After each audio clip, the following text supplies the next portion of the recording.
That was an eventful press conference, Adam. What was your view of it? Obviously, look, I was there to just do my press conference, but I didn't expect that at all. But look, we're both respectful. We're here to do a press conference. He's got his own opinion to say about whoever he wants to say. But look, I just got respect for him. He's got respect for me. Were you? Have you been teed up about the book stunt? Did anyone mention that? Because you seem to handle it very well. To be honest, I didn't know what was. I knew something, like someone said to me about Carl Frampton book, but I know that it was a present for Shane. But I know, look, at the end of the day, we all respect each other.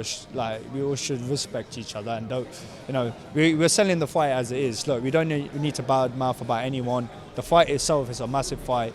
You guys can build it up like that, and that's how you do it.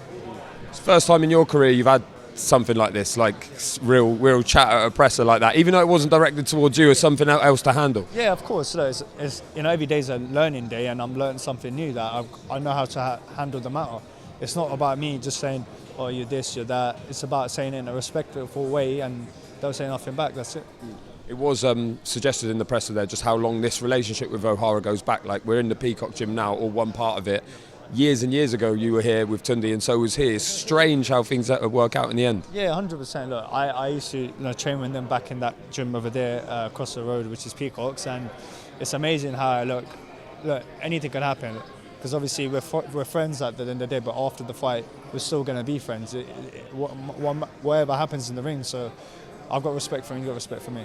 So he's 10 years older than you, isn't he? So you were a kid then, he was a teenager. Like, how much sort of interaction did you have with him back then? Yeah, we did, because Tunde used to introduce me to Ohara. We used to all train together. It was me, Anthony Yard, Ohara, and it was a good place, to be at that time, because you had a lot of, skyrocketing people coming out to become a professional, and Ohara was a professional at that time. And he was obviously, him and you at the time, doing the pads with Ohara, the famous pads. Was Ohara showing you a few things when you were a kid? Yeah, of course. Like when he used to spar, I used to watch him when I spar, and when Yard used to spar, I used to watch him as well. And I think, obviously I never used to spar him, but I think he kind of taught me what to do and this and that, because he used to give all the other kids some talks and inspiration talks and that. So.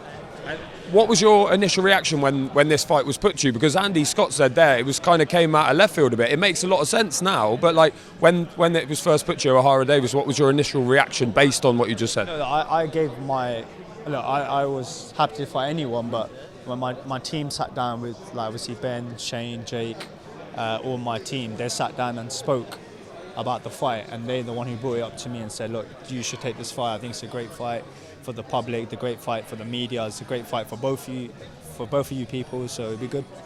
And obviously you won in January, and then we all thought it was going to be Harlem Eubank. You obviously did the face-to-face, nothing was signed.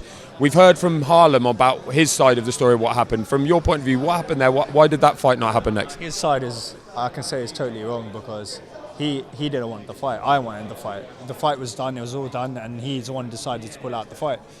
The fight was going to be October 5th in Brighton, and it was going to be our catch weight. So he had no excuse about the weight, he had no excuse about where it was going to be. But look, he probably wanted to take a different route. I got respect for him, and he's got respect for me. But look, the fight's going to happen one day, and look, I wish him the best of luck. And whenever that fight's going to happen, it's going to happen. So there was no injury to you? You didn't pull out with an injury like he suggested? When was this? He suggested that recently, that there was an injury to you that meant the fight fell through. I had an ankle injury, and I've got I've got all proof of that on my phone. Everything's that was an ankle injury.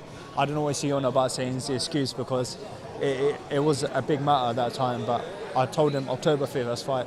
Brighton, it was all done, and then he decided to pull out. Last one, you've obviously been incredibly busy over the last few years, like always out. But this has been quite a long layoff for you because of the injury and whatnot. Do you feel like there's going to be any ring rust? It's the first time you're going to have to sort of deal with that as a pro? To be honest, I'm always sharp. I'm very sharp in the gym. I'm always sharp on the pads, always sharp on the bag. So I know that when I get into the ring, I'll be sharp. And how's the GOAT? Yeah, it's good. I need to go see it. I haven't seen it for a while. Really? I left it at the farm. Oh, you still haven't picked it up? No, it's still at the farm. Okay. I go see it here and there, but I haven't I don't want to go pick it up and take it to my house, because I don't have a farm at the back. I don't want to make a mess, but I'll bring it one day to the press conference or something like that. Maybe the next one, this one coming up. Maybe you should take him on your ring walk this time. I could take him on the ring walk, but let's see if he doesn't jump around, start running off, start doing the goat noise or something. I don't know.